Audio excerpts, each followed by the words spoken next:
kamar kok. Mlayu-mlayu karo Garing karo Petruk nggih. Eneng apa? Kula mboten ajeng wadul. Ning lakon iki kasunyatan. Kasunyatan piye? Karang kadempel kerawan Ndara Janaka, Ndara Werkudara. Mboten kanyono-nyono merga dawuhing Begawan Durna ngupaya Dewi Wara Drupadi anggenipun murca. Lah kok rawuh teng Karang Kadempel ngemban dawuhing Begawan Durna. Jarene Wara Drupadi saged timbul teng negara Ngamarta ning kudu ditumbali nyawane Bagong. Lho. Lah terus anak kula Bagong dioyak-oyak kali Ndara kula kekalih. Kula njaluk pengadilan Ndara. Ora gak.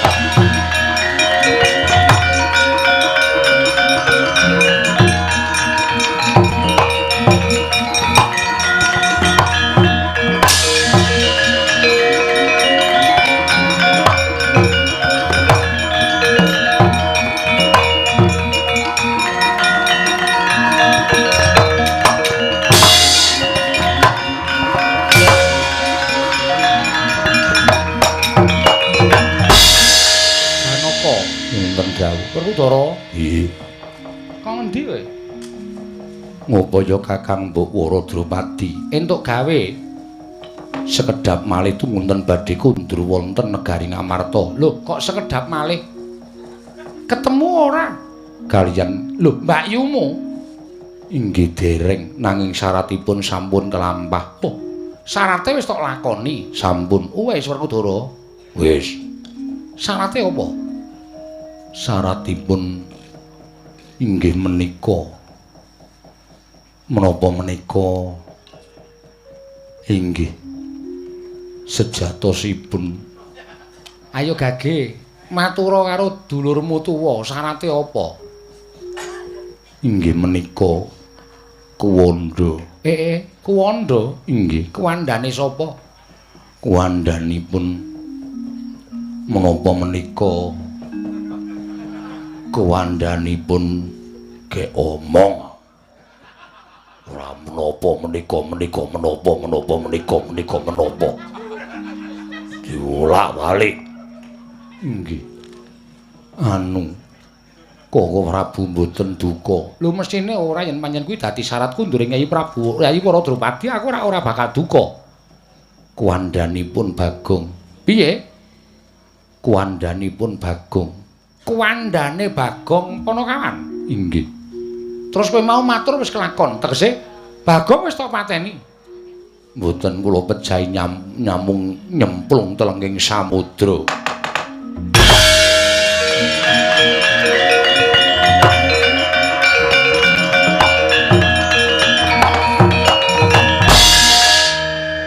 Nyemplung telenging samudra Bagong nek ora mbok oyak-oyak mesti ora kelakon nyemplung. Iya toh? Nggih.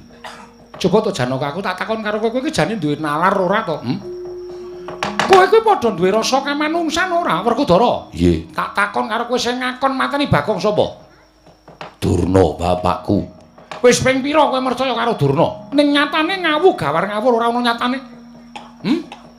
Durna pendhita sing nyata. Nyatane ngono apa aku tak takon? Menehi aku kawruh panunggal. Sing menehi kowe kawruh panunggal kuwi Sang Ruci Bathara ya Sang Dewa Ruci. Wong satemene nggomu banget percaya karo Begawan Durna pekasan kowe dijlomplongake cemplungke segara wae panut. Nanging merga gedene kapercayanmu kowe ora tekaning mati iso ketemu karo Sang Ruci Bathara. Kuwi dudu Durna sing menehi. Nanging kowe pancen pambudidayamu dhewe. Lah kok dadi kowe saiki tuntula karo Bagong merga perkara Durna? Nek nganti Bagong iki tekaning mati ana tantrimaning dewa sing sago nyangga sapa? Sing sago nyangga sapa? Wah, lah adik-adikku kok kaya ngono ta pikiranmu kok do kutung nalarmu ora ngerti kan pala. Wun.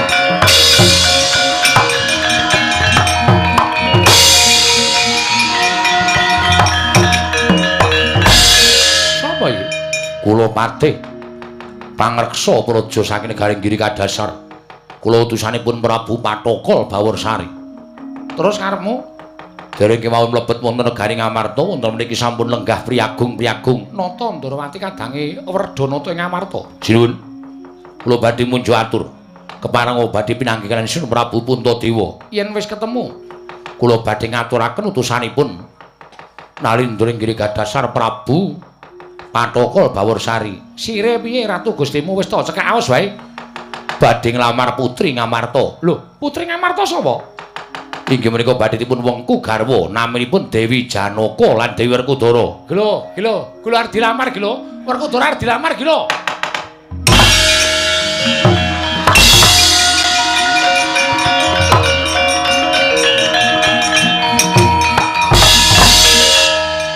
Wong ki nek kondang, wong ki nek kuncara. Wah, lah jebul sing seneng karo kowe iku ora mung wong wadon. Wong lanang barang seneng. Ya ta, Petro? Nggih. Ayo ayu ndasmu.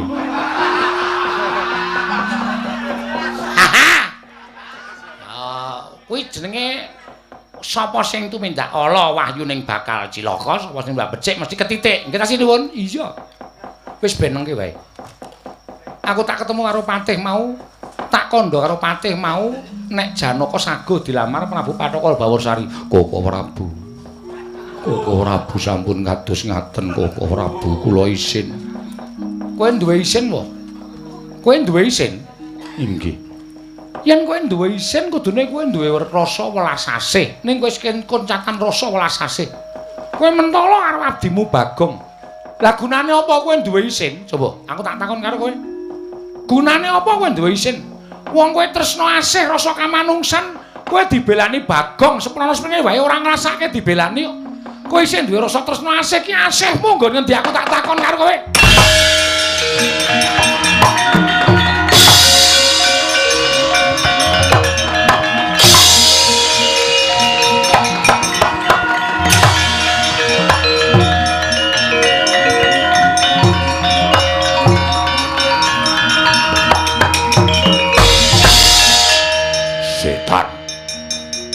Melek matamu. Wong lanang diwedokke.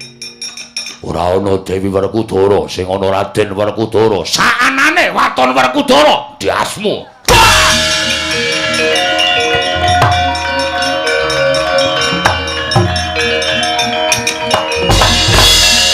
Mudar.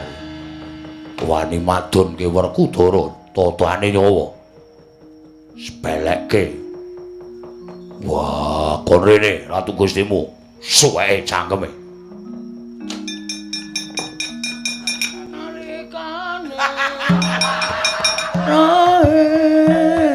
Wah, jog jeneng. Suram-suram tiwangkana ki nggih.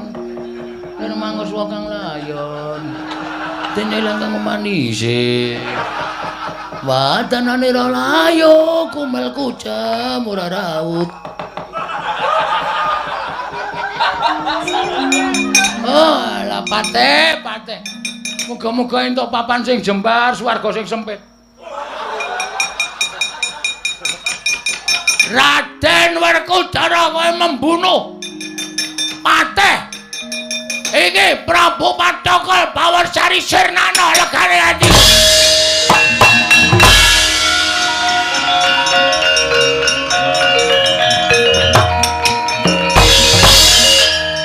Sayangku. Wah, Raden Werkudara jebul ayu tenan. Ya ampun nganggo kathok seksi banget. Kathok ketat meneh. Oh, Raden sing bangku kathok. Aku sayang karo kowe. Kowe arep tak gawa ning negaraku ngiri kadasar. Kowe arep tak dhaup. Raden, sayangku, cintaku. Muah. Wah, iki Patokol Baworsari dasar kepara nyata.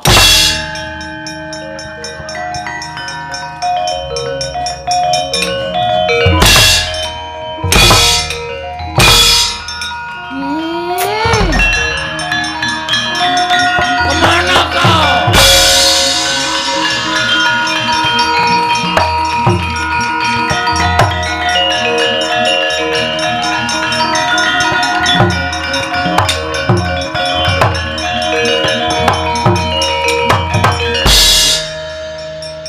sapa iki? Raden Janaka. Dewi Janaka. Iya dasar kepara nyata. Anyone tumpah undul. Dasar asu. Ana lancer kuning.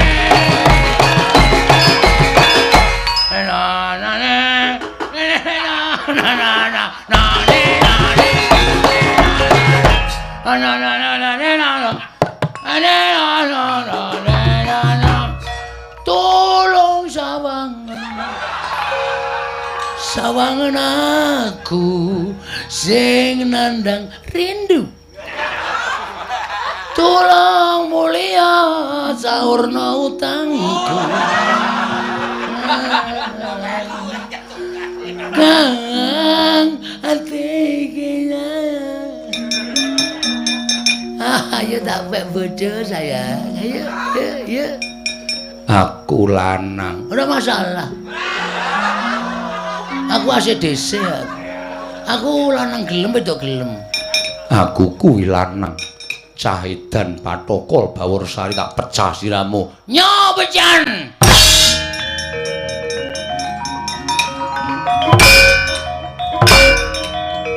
Sayang.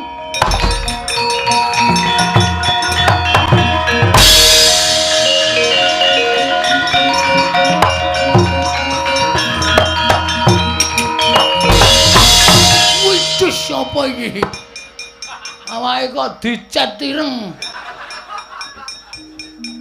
Iki sapa? Patokol Baworsari. Prabu Kresna. Janaka tak pek, Werkudara tak pek. Weh lah janjane kowe tak kandhani ya. Upama kowe ora seneng karo Werkudara karo Janaka kuwi janjane sadurunge kowe patihmu tok kongkon mau. Janaka karo Werkudara kuwi arep tak ijapi. Edan. Mosok Lho tenan. Mergo aku ya tresna karo Werkudara karo Janaka. wah, padha-padha raja penglamar. Pancen ngono ayo padha dilamar bareng ayo.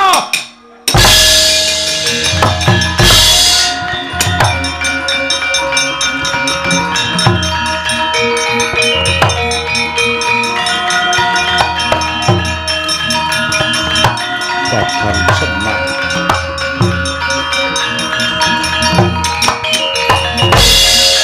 Dipol, aku tuluh ngono. Kakang Semar aku tuluh ngono. Kok ora Bundarawati malah melu-melu perkara iki. Pripun nek kaya ngeten iki? Nek kula nulungi napa labuhan kula ajeng manglalekke. Nggih. Sampeyan kewirangan lho diwadonke wong niku nek cara kula kaya didak sirahe. Sampeyan iku satriya jagan nganti keberbeken ngumandhangi Ndara Janaka, Ndara Werkudara kok ming ajeng diramar Ratu Petruk nika. Pun pripun? Aku luput. Kakang Semar aku kleru. Yen Bagong isih urip arep tak goleki nganti sak ketemune. Yen Bagong urip arep tak goleki nganti sak ketemune. Semar, aku tulung ngono. Prabu Patokol Baworsari. Piye, Prabu Kresna? Kira-kira kowe milih sapa? Janaka apa Werkudara? Aku terserah lah. Aku manut. Aku njaluk sing libidone dhuwur sapa iki?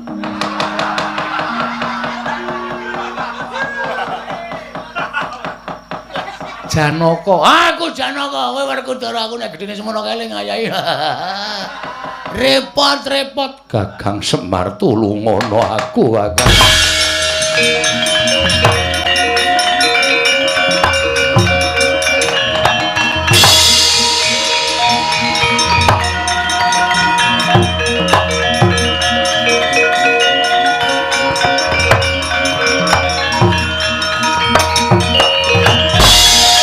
Belum bareng ilang Janaka karo Werkudara kok malah wujud Betor ngetor bathukmu iki apa? Sinuwun Darawati kok malah melu-melu ya wis ben. Aku mangkel kok karo Janaka Werkudara iki pendak-pendak tanpa petungan. Sak penake dhewe kok mentala karo Bagong, aku rak ya ora trima to nek nganti mentala karo Bagong. Wong Bagong iki ponokawanku. Nek nganti Bagong dikapak-kapakke iki cilik diloloro gedhe tekaning pati, aku sing ora trima.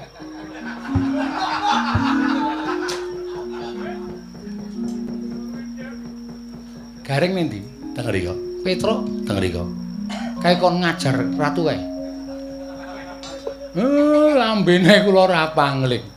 Ya pancen le dandan ki lambene digawe ciyut. Kan kita orang goblek banget. Ning kowe ra ya kelingan to. Bagong iki mesti mambu solar. Nggih. Lah wong saka kene breng-brengan ngono kok. Petro adimu jek urip. Wos, lataki tenan ra.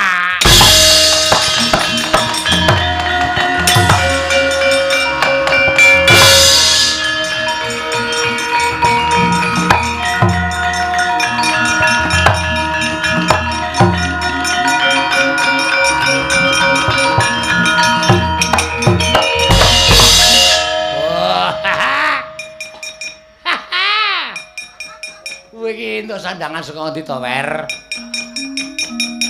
Jangan salah. Kok kamu memanggil aku Wer? Aku raja dari Batavia. Duapure kaya ngene kaya aleman ngingu jenggot barang kok ngingu wedhus sing iso mana. Aleman gong ora. Apa iki wani nganu bedhek karo aku? Wek saya sak asyare. Terus reng, terus. Wah.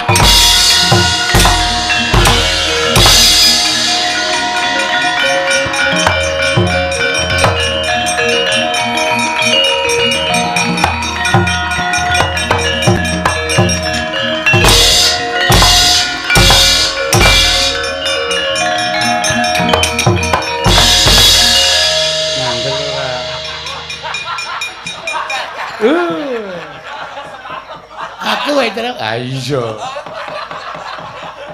Bagong anu gareng nendi? Aduh. Sik ngimpi dadi manten aku sing mati gareng. Ah gareng mau ning ngisormu ya. Heeh, tak walik. Oh tak jeblos-jebloske aspal sak kayange. Reng tangi reng, ada dadi ratu kok. Ndadak mati barang reng. Ya wis ora masalah. Bojone gareng rada lumayan lho, Truk. Ah iya. Damri nang omah ya. Ya. Ah, plinteng tenan ya. Rumasane anggere muni ana dulure mati kok bahagiane ra jamak-jamak. Ning arep do aneh-aneh ora.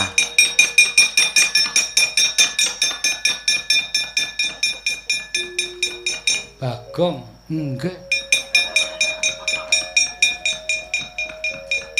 Bagong, nggih. Sida arep ngepek aku. Sida ngedek.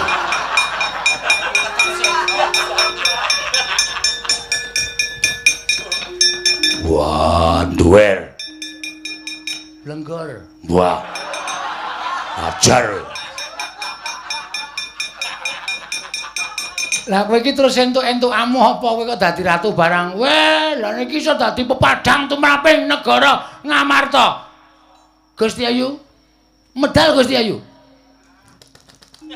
Gong tak totok sirahmu. Nang akeh kok dikopi kok. Mumet sirahku ora.